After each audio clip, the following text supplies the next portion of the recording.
Last night we heard that Jimmy Kimmel would be returning to the airwaves, except not on Sinclair broadcast stations. And everybody's wondering why. In fact, Al Jazeera has an article saying, what did Jimmy offer up? How is he getting his show back despite reportedly changing nothing? He's not going to apologize. That's the report we've got circling around. And he's going to issue his same statement criticizing MAGA. That's what we're hearing. So why get suspended for 5 days and then brought back? Well, my friends, there are a series of stories that are out, and I would speculate the terror attacks against ABC and the threats really got Bob Iger and Dana Walden terrified. I think that's an honest and fair assessment because otherwise we have no real reason. Maybe we can speculate. Jimmy Kimmel offered a salary reduction? No idea. Maybe Jimmy Kimmel said, I'll tone down my... It's all speculation. We don't know. The only thing we know right now is that following the suspension of Jimmy Kimmel, a man unloaded on an ABC affiliate in Sacramento. He had a note in his vehicle threatening death on Kash Patel and Pam Bondi saying they're next. Sinclair had to pull the Charlie Kirk Memorial off the air just minutes before it was going to go on. So not off the air, but from their schedule, because several ABC affiliate stations started getting terroristic threats. Right now, maybe it's not the reason, I don't know, but the only information we actually have to go on as to why they'd bring Jimmy Kimmel back without actually getting an apology or anything would be threats of death. And I will say this personally, I understand how Bob Iger must be feeling in the wake of these stories. His security team coming to him and saying, listen, they're going to kill you. Look what they've done in a matter of days. And I've got the receipts for you. All of this lines up. Now, I'll say a few things. I don't actually know. We don't have the reporting or the facts as to why ABC decided to bring Jimmy Kimmel back. So we can make up a bunch of reasons in our head. The only information that we have is terror attacks happened, and then without changing a thing, they said they'd bring him back. So what I would say is perhaps the probability is low that this was a factor. The terroristic threats forced Bob Iger and Dana Walden to give Jimmy his show back. But that's the only information we have to go off again. So everything else is speculation. The probability of this is probably low, but still significant. And it's Occam's razor. In the absence of evidence, the solution that makes the least amount of assumptions tends to be correct. So let me go through all of this and break down for you the terror attacks, why Jimmy Kimmel is likely coming back. Here's the story from CNN. Kimmel's show to return Tuesday, but Sinclair will continue to keep it off its ABC stations. They say not all of ABC affiliate stations will be carrying Jimmy Kimmel's comeback show. Sinclair, one of the country's biggest owners of local stations, said its ABC affiliates will preempt the show beginning Tuesday night. Discussions with ABC are ongoing as we evaluate the show's potential return. Sinclair's conservative owners condemned Kimmel last week and contributed to ABC parent Disney's decision to pull the show from the airways temporarily. The Kimmel controversy erupted after he said, quote, the MAGA gang is desperately trying to characterize this kid who murdered Charlie Kirk as anything other than one of them and doing everything they can to score political points from it. In between the finger pointing, there was grieving. Now, that's shockingly offensive because for the most part, that he's just pointing to some individuals that does not represent those mourning Charlie Kirk, and it implies the assassin was a Trump supporter. He's not. Now, I do think there's a lot of questions around what's going on with this assassin and this network, perhaps, though no one actually has any answers. There are questions over whether or not this shooter is actually the shooter, and that's for real. And what I'll say to that is there are a lot of people coming out with conspiracies on this one, and I think the official story leans towards being the most correct. Though we have questions, I think that's fair to say. On Wednesday, 2 days after the monologue aired, President Trump's close ally atop the FCC, Brendan Carr, publicly suggested Kimmel should be suspended and invoked the FCC's oversight of local TV stations. Let me just put it like this. Brendan Carr appeared on the Benny Johnson show and said, we can do it the easy way or the hard way. But you'd have to assume that Bob Iger was watching the Benny Johnson show a few hours before the decision came in. And so did the advertisers and so did the affiliates. So while I certainly think that played a role, I think it's silly to make the assumption the FCC was the principal reason. The reason why they're pointing that out while ignoring the actual reporting is because it gives them a political angle to go after Donald Trump. Well, my friends, I believe it was terrorism. Anti-Trump ABC shooter targeted Kash Patel and Pam Bondi. DOJ says, quote, they're next. Okay. And this wasn't the only one. We have this story, pull it up from the Post Millennial. Sinclair canceled airing tribute to Charlie Kirk after ABC stations got violent threats. Sinclair was facing local threats directed at specific local ABC stations resulting from the ABC suspension. It's the only thing that makes sense. Why would they give Jimmy his show back without an apology? And yeah, he won't apologize. New York Post reporting he won't apologize for his comments.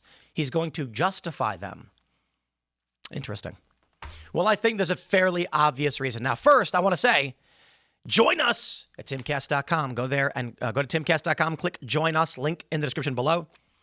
Get in our Discord server, ladies and gentlemen, because we want to hear what you have to say, and we need you as a part of this community to help us break down the news, investigate the news, and just build community, because that's what protects a nation. And if you really believe in this country, we have to come together. Whatever your opinions or ideas may be, people need to come together, especially now when the violence is escalating. We're going to need each other to have each other's backs, to put it simply. Timcast.com, click join us. But let's take a look. We've got some reactions. Colbert celebrating. Fox News railing against Jimmy Kimmel's return. And let's just break it down. Let's start with the ABC shooter from Mediaite. The anti-Trump gunman who fired several shots at a California ABC station left a handwritten note. He was targeting several other members of Trump's administration, including Pam Bondi, Kash, and Dan Bongino. Anibal Hernandez-Santana, the 64-year-old suspected shooter, was arrested by the FBI on Saturday, one day after he opened fire on ABC 10 in Sacramento in a drive-by. He was released by the local authorities, and then the FBI came and arrested him. Insane. The DOJ on Monday said it found a note in his car. According to law enforcement, it said, for hiding Epstein and ignoring red flags, do not support Patel, Bongino, and Bondi. They are next. The note comes after Variety reported over the weekend that Hernandez-Santana's X account contained a steady stream of anti-Trump commentary. Where is a good heart attack when we need it the most? Please join in my thoughts and prayers for the physical demise of our fearful leader. His attorney, Mark Reichel, told KCRA3 in Sacramento that Hernandez-Santana is being overly scrutinized because of his anti-Trump posts. FBI Director Kash Patel on Monday morning posted on X that Hernandez-Santana was taken into custody under a federal hold for interference with licensed broadcast. Targeted acts of violence are unacceptable and will be pursued to the fullest extent of the law. From the Post Millennial. Sinclair Broadcast Group scrapped its plan to air a tribute to Charlie Kirk after multiple violent threats were directed at local ABC affiliate stations, according to a report from the New York Post last week. Last week, Sinclair was set to air the special on its affiliate stations, but abruptly announced it was pulled and would be available via YouTube link. Now, I want to pull up the original reporting from the Wall Street Journal so we can break this down and I can give you my assessment. The late night host it says inside Disney's abrupt decision to suspend Jimmy Kimmel's show. The late night host wanted to address the firestorm over his remarks about Charlie Kirk's killing on Wednesday's show. Company leaders worried it would make it worse. They go on to say, advertisers and affiliates soon called the network expressing concern about Kimmel's show. Executives at Sinclair and Nexstar, owners of more than 60 stations, told network leaders after Carr's remarks they would indefinitely preempt the show. Kimmel had planned to address Carr's comments on his show Wednesday night, according to people familiar with the matter. Before his on-air appearance, Dana Walden, co-chair, spoke to the host about his plan, the people said. After the conversation between Kimmel and Walden, she and other executives thought the star's approach could make the situation worse. Executive also discussed staff safety, including threatening emails staff on Kimmel's show had received after Carr's remarks and the posting of some of the personal information online. Now, I want to pull up the Hollywood Reporter. I believe this is the story. I know I've covered this quite a bit, but for the context in this segment, I think it's important that we include this. So this is the reporting from the Hollywood Reporter. Quote, when asked by the Hollywood Reporter, the source said Kimmel was not planning on apologizing. He felt that what he had said did not require an apology. Okay, so here's what we do know. ABC executives feared for the safety of their staff and were concerned what Jimmy Kimmel was going to say would make the situation worse, which was outrage from advertisers and affiliates.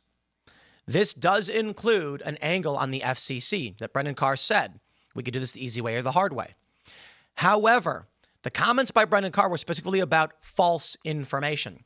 If Jimmy Kimmel was going to come out and criticize or insult MAGA while acknowledging he was wrong, then the FCC angle doesn't play as much of a role, but we don't know for sure. So I think it's fair to assume the FCC did play a role in this, not directly, though. Brendan Carr, there's no reporting suggesting he made any phone calls or made any threatening statements directly to these individuals. It was just that he had made a comment on Benny's show. Jimmy Kimmel was seemingly going to go after him, which would inflame the tensions that advertisers, again, completely unrelated to the FCC, because advertisers, I mean, they're all regulated to a certain degree, but advertisers make commercials. What do they care? The concern here, obviously, for advertisers and affiliates was that it was going to affect their bottom line because he said things that were not true, and it shocked the conscience of this country. Comedian Jeff Dye made a great point on Piers Morgan the other day. Imagine if Jimmy Kimmel came out after George Floyd died and said something like, well, stop resisting arrest and doing drugs.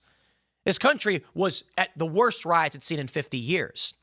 He'd have been fired in 2 seconds. Where are we now? Well, again, I will stress safety of staff members due to threats. Okay. I'm going to say it like this. Right now, the reporting is that Jimmy Kimmel will return, but will not apologize.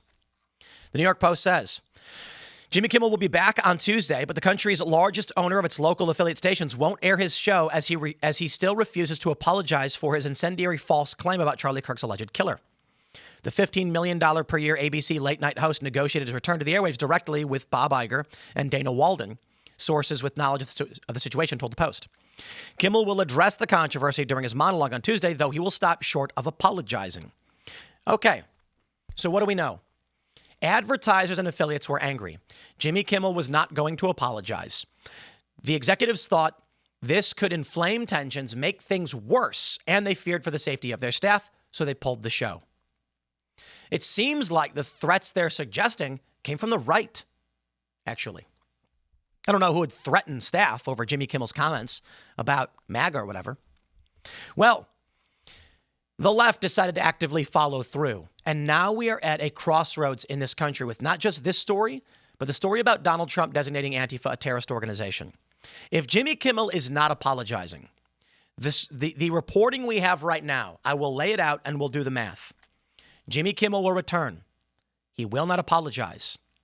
It does not seem there is any reporting suggesting any kind of mea culpa or something to, let's just say, alter the concerns of the ABC executives. However, we do know they also feared for the safety of their staff. With the terroristic shooting, the terror attack on the ABC station, as well as the reported terror threats against many other ABC affiliates, the only fact-based motivation we could discern right now is that fearing for the safety of their staff, active terror attacks and threats are much more so than threats over email. It seems like Bob Iger and Dana Walden, fearing for the safety of their staff and themselves, are caving to the mob and returning Jimmy Kimmel solely for that reason. Because I will stress again, it makes no sense that they'd say advertisers and affiliates are angry, so we're pulling your show. Now, hold on. Sinclair is still not bringing Jimmy Kimmel back. So why would ABC? Threats of death. The right doesn't actually do it. There's no one on the right doing anything. Good. We don't want that. And it's bad enough. The implication is that people on the right send any threats to Disney. But the left actively shot up a station and threatened to do more. I say left-aligned individuals. You get them shooting up a station and other threats, you know they're going to carry it out. They killed Charlie Kirk a week ago. So I can only imagine that Bob Iger and Dana Walden aren't just fearing for their staff, but for themselves. I'm sure their security teams came to them because they probably spend millions of dollars a year on security. I'm not joking. And they said, intelligence assessment, threats against you are substantially increasing. And the cost is going to go up. The security you will need is going to go up. I know this because I've experienced it following the wake of Charlie Kirk's assassination. And it's the reason why my wife and I decided not to go to Arizona, and I'm very pissed about it. I wish I could have been there. We had a meeting with our security team. They went over all the threats, the possibilities, and what we would have to spend and what the risks were, and we decided not to do it. We decided not to go. I mean, it was like we'd have to have security guards on the plane with us, landing, escorting us to an SUV, driving to the hotel, staying in the hotel, waiting, having them guard the door. It's insane. And you can search for the threats on social media and you'll see what all the comments are saying. It's not even just on X. There are waves of death threats across YouTube comments. It is absolutely insane. Imagine, and this is, I didn't do anything. They just killed Charlie Kirk, which gave a green light to these people. So they started just blasting us with death threats. What do you think Disney's going through when they pulled Jimmy Kimmel? Now, we've got this from Mediaite. Outkicks Clay Travis tells Fox that Disney made the right decision to bring Jimmy Kimmel back. And he says that Jimmy should pledge to have a Trump voter on. Adam Carolla is a good example. That he should offer a mea culpa, saying it's the right decision. Clay, you are incorrect. It is not the right decision. Not following a terror attack and terror threats. There needed to be some kind of public resolution that addressed publicly the concerns they faced. They didn't do it. Right now, the only message that we have is that for some reason, they brought Jimmy back without offering up any kind of act of contrition or something. Jimmy's not apologizing. Now, we can make a bunch of assumptions. Maybe Jimmy said, slash my salary, make the show cheaper, and we'll come back. Okay, fine. Maybe Jimmy said, how much are we going to lose from the advertisers? And said, I don't know, $5 million. Okay, then cut my salary $5 million, I'll come back. He's rich as it is, right? That would be making things up, because I literally have no idea. Now, I think there's a strong probability the answer is not the terror threats.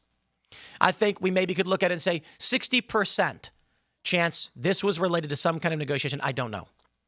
But we don't have any of those details, which means we have a large probabilistic spattering of unknown. And then the only thing we do have is they were fearing for the safety of their staff. A terror attack happened, and they brought his show back. So it is still speculative, but it's the only option we have. We can say largely we don't know, and that's fair. But the evidence currently points to leftist terror attacks forced ABC's hand, and that is my opinion on what I think makes the most sense and has the plurality of probability. Otherwise, they would have reported Jimmy Kimmel would apologize. Otherwise, they would have reported that following negotiations on staffing and salary or something to that effect. I'm willing to bet when Jimmy Kimmel comes back tonight, he's not going to apologize. He's going to say something to the effect that the shooting was wrong. You know, I had said this. He's going to say something like, our heart and prayers go to the Kirk family, and it was terrible. He's going to say, we're still trying to figure out details on what happened, and that my words were misconstrued, and he's not going to apologize. He's going to try to offer up some kind of statement showing that he's not for the shooting and he feels bad for the family, but he's not going to apologize for insinuating the shooter was a Trump supporter. I don't believe he will. Now, if he does, and he may, I believe there is a strong probability that New York Post is wrong. They say he won't apologize. I think he actually might. I wouldn't put it, 10% probability. Why? Because he could have apologized in the first place. I don't understand why you wouldn't. Seriously. You come on the show and say, Jimmy Kimmel could have went, guys, on yesterday's show, I had made a statement about the MAGA crowd that many took to insinuate I was implying the shooter himself was part of the MAGA crowd or a Trump supporter. And for that, I apologize because that was not my intent. I was simply criticizing those who were desperate to make it appear, desperate to make sure everyone knew he was not a Trump supporter. But the evidence suggests this man isn't. And for that, it was ill-timed. It was poorly delivered. And for that, I apologize. How hard is that? He would gain viewers. I don't understand. For what reason is Jimmy Kimmel saying, no, I won't apologize? I don't get it. I don't get it. Therefore, my only assessment, my only assumption, Occam's razor, the least amount of assumptions. That is, a terror attack happened and ABC caved. Tell me I'm wrong. Strong probability I am. But I think it's fair to say I am looking at this probabilistically. I am trying to figure out what cards ABC has in their hand right now. And right now, as I am making those wagers, the only assessment I can make is that they caved due to terroristic threats. At least that's the perception. They should make a statement clarifying, because if this is the way things are going, we're cooked. Smash the like button, my friends. Share the show with everyone you know. Stay tuned. More to come. Thanks for hanging out.